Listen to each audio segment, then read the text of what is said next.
முதல் வாசகம். ஸ்தேவானின் ஞானத்தையும் தூய ஆவி வாயிலாக அவர் பேசிய வார்த்தைகளையும் எதிர்த்து நிற்க அவர்களால் இயலவில்லை. திருத்தூதர் பணிகள் நூலிலிருந்து வாசகம். அதிகாரம் 6 இறைவசனங்கள் 8 முதல் 15 முடிய.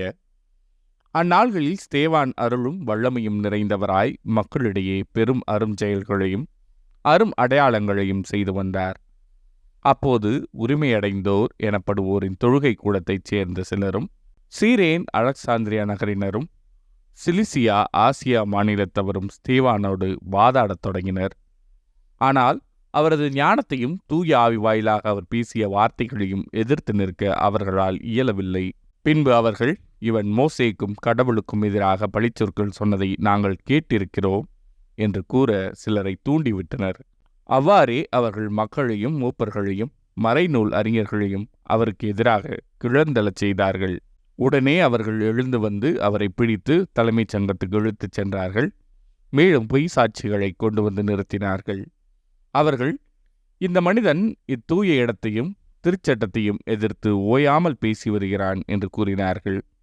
மேலும் அவர்கள், நசரேயராகிய இயேசு இந்த இடத்தை அழித்து விடுவார் என்றும் மோசே நமக்கு கொடுத்திருக்கிற முறைமைகளை மாற்றி விடுவார் என்றும் இவன் கூற கேட்டோம் என்றார்கள். தலைமை சங்கத்தில் அமர்ந்திருந்த அனைவரும் அவரை உற்று பார்த்தபோது அவரது முகம் வானதூதரின் முகம் போல் இருக்க கண்டனர். இது ஆண்டவரின் அருள் வாக்கு. இறைவா, உமக்கு நன்றி. பதிலுரை பாடல். ஆண்டவர் திருச்சட்டப்படி நடப்போர் பேறு பெற்றோர். தலைவர்கள் ஒன்று கூடி எனக்கு எதிராய் சூழ்ச்சி செய்தாலும் உம் ஊழியன் உம்முடைய விதிமுறைகளை குறித்தே சிந்திக்கின்றேன். ஏனெனில் உம் ஒழுங்குமுறைகள் எனக்கு இன்பம் தருகின்றன, அவையே எனக்கு அறிவுரையாளர். ஆண்டவர் திருச்சட்டப்படி நடப்போர் பேறு பெற்றோர். என் வழிமுறைகளை உமக்கு எடுத்துச் சொன்னேன், நீர் என் மன்றாட்டுகளை கேட்டருளீர். உம் விதிமுறைகளை எனக்கு கற்றுத்தாரும். உம் நியமங்கள் காட்டும் வழியை என்று உணர்த்தியருளும். உம் வியத்தகு செயல்கள் பற்றி நான் சிந்தனை செய்வேன். ஆண்டவர் திருச்சட்டப்படி நடப்போர் பேறு பெற்றோர். பொய் வழியை என்னை விட்டு விளக்கியருளும். உமது திருச்சட்டத்தை எனக்கு கற்றுத்தாரும். உண்மையின் பாதையை நான் தேர்ந்து கொண்டேன்.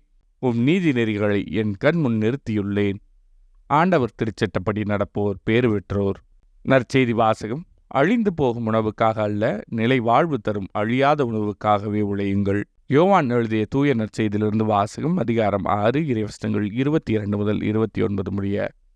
இயேசு 5000 பேருக்கு உணவு அளித்த பின் சீடர்கள் புறப்பட்ட கரையிலேயே மறுநாளும் மக்கள் கூட்டமாய் நின்று கொண்டிருந்தார்கள். முந்தின நாள் ஒரு படகை தவிர வேறு படகு எதுவும் அங்கு இல்லை என்பதையும், அதில் இயேசுவின் சீடர்கள் மட்டும் போனார்களே அன்றி இயேசு அவர்களோடு அப்படகில் ஏறவில்லை என்பதையும் அவர்கள் கண்கூடாக பார்த்திருந்தார்கள். அப்போது ஆண்டவர் கடவுளுக்கு நன்றி செலுத்தி கொடுத்த உணவை மக்கள் உண்ட இடத்திற்கு அருகில் திபேரியாவிலிருந்து படகுகள் வந்து சேர்ந்தன. இயேசுவும் அவருடைய சீடரும் அங்கு இல்லை என்பதை கண்ட மக்கள் கூட்டமாய் அப்படகுகளில் ஏறி இயேசுவை தேடி கப்பர்நகமுக்கு சென்றனர். அங்கு கடற்கரையில் அவர்கள் அவரை கண்டு, ரபி, எப்போது இங்கு வந்தீர் என்று கேட்டார்கள். இயேசு மறுமொழியாக, நீங்கள் அரும் அடையாளங்களை கண்டதால் அல்ல, மாறாக அப்பங்களை வயிறார உண்டதால்தான் என்னை தேடுகிறீர்கள் என உறுதியாக உங்களுக்கு சொல்கிறேன். அழிந்து போகும் உணவுக்காக உழைக்க வேண்டாம், நிலை வாழ்வு தரும் அழியாத உணவுக்காகவே உழையுங்கள். அவ்வுணவை மானிட மகன் உங்களுக்கு கொடுப்பார். ஏனெனில் தந்தையாகிய கடவுள் அவருக்கே தம் அதிகாரத்தை அளித்துள்ளார் என்றார். அவர்கள் அவரை நோக்கி, எங்கள் செயல்கள் கடவுளுக்கு ஏற்றவையாக இருப்பதற்கு நாங்கள் என்ன செய்ய வேண்டும் என்று கேட்டார்கள். இயேசு அவர்களை பார்த்து, கடவுள் அனுப்பியவரை நம்புவதே கடவுளுக்கு ஏற்ற செயல் என்றார். இது ஆண்டவரின் அருள் வாக்கு. கிறிஸ்துவே, உமக்கு புகழ்.